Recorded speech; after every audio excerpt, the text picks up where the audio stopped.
I'm here with a book review today. I'm using my webcam on my computer, so quality's not as good as my usual videos, but I really wanted to get this review done because I've read the book a little while ago and I'm in danger now of forgetting it, so I just wanted to do it. So the book that we're reviewing today is The Salem Witch Society by K.N. Shields, and that's the cover. So I will just read you the blurb on the back so you can get a feel of the book. Okay, so it says, Salem, New England, many dark nights ago, the most famous witch hunt in history is about to begin, ... Okay, so, years later, a young woman is found savagely murdered, her body arranged in the death pose of a witch. Someone or something is reviving the terror of the notorious Salem witch hunts, and only one man, a brilliant, eccentric loner with a dazzling mind and a fascination with witchcraft, can keep the evils of the past at bay. Rich in history, mystery and witchcraft, The Salem Witch Society is a twisting, terrifying thriller, a dark fairy tale for readers who love discovery witches and the interpretation of murder. Right, okay, so I saw this book and I like all books to do with witches and things about Salem. I'm really interested in that kind of thing, particularly when it centres around Salem and kind of like ancient witchcraft kind of stuff. That to me is just really appealing. So I was expecting this book to kind of like be really full of witchy type stuff and stuff about Salem and all that kind of stuff. But it wasn't really. It was a little bit, but not as much as I was expecting. The beginning of the book is actually really quite gruesome and gory, and I don't really read horror stuff, and I don't really watch horror stuff, and the first chapter, it really basically opens with guts and gore and all things a bit ugh. And I wasn't expecting that at all, to be honest. I mean, it says it's dark, but I wasn't expecting like blood and guts and stuff. So I was almost not gonna carry on reading. I was a bit like, God, this is quite ugh, because I very often read in bed. And I don't mind dark stuff about vampires and witches and all that kind of stuff. That doesn't affect my sleep whatsoever. That's absolutely fine. But it was all like the gore and stuff. I was a bit like, do I really want to read this before bedtime? But anyway, I did persevere. It gets better. I mean, there are elements of gorishness throughout the book, but it does get better. There's so if you can get past the first chapter, then you're kind of, you're okay. Talking of the first chapter was very much to me like Dan Brown's Da Vinci Code, because I mean it says here like she was arranged in the way of a witch. So basically, there's a crime scene happened. A lady's died, and she's sprawled on the floor, and there are there's clues around her and stuff to decipher about how she was murdered, why and by whom. And that was so much like the Da Vinci Code. If you haven't read it, that's basically how the book starts. Someone is on the floor in a pentagram kind of way, position, shape, and they have to decipher. So it was very similar to the Da Vinci Code, and actually this entire book to me was almost like the Da Vinci Code but based around sort of witches. It was, so if you liked the Da Vinci Code and you like kind of crime solving mystery type stuff, then this book is definitely for you.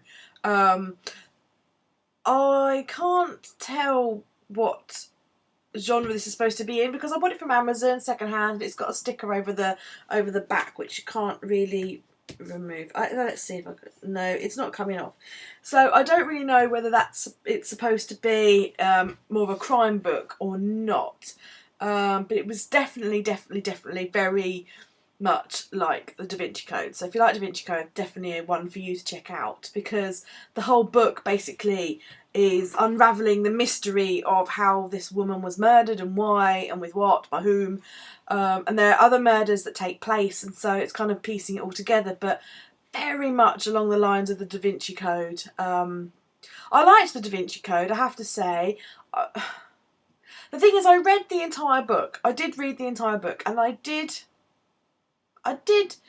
enjoy it, but I'm not like, wow, that was amazing, I've got to read it. You shouldn't compare stuff to each other, but I did prefer the Da Vinci Code better, or more. And I guess if I'd have read this one first, maybe I'd have enjoyed this more than Da Vinci Code. I don't know. But it was more centred around like the crime and stuff rather than witchiness. And actually, I did kind of think that the kind of, I don't know, I didn't really see the point behind it entirely. Obviously, to commit those kind of murders and do that kind of stuff, you've got to be a certain sort of person, haven't you? But I didn't really understand the motive particularly behind the murders, I have to say. And I felt almost like the whole Salem and the whole witch thing, there wasn't really much about Salem. There was a little bit in terms of it was loosely based around some of the people who were alive during that time, but I didn't feel like that was the main focus of the book. And the whole witchcraft thing wasn't really. It was mainly crime, I have to say. I guess you could also kind of liken it to a bit Sherlock Holmesy. So if you like Sherlock Holmesy type stuff, then that would be cool. There were quite a lot of characters in this book, and I sometimes found that hard to follow. It was quite a heavy going book. It did take me quite a while to read this. I mean, it isn't massively chunky, but it did take me quite a while to read because it was quite heavy going, and I did have to kind of think, hang on a minute, what's going on here? And have to go back and kind of re-go over it again. So I did find it a little bit hard going at times. And I felt there were quite a lot of times when there wasn't necessarily much going on.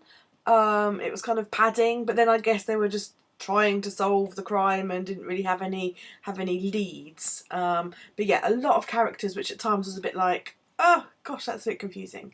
Well, for me anyway. It doesn't help, I suppose, I was reading this quite late at night at times, so it was a little bit on the dry side, I found. It wasn't massively captivating. It was interesting, but not massively captivating. And there were a lot of historical facts, which were sort of needed for the book so you could understand it, but a little bit dry. And I don't really do books like that. So I was hoping for something a lot more kind of a lot more heavily fiction. I wasn't so keen on like the historical factual side of it, just because the way it was kind of written in just kind of made it feel a little bit dry. But that's just my opinion. I mean, it was an interesting read and a good read. I'm not like, wow, that was amazing, I've got to go and read it again.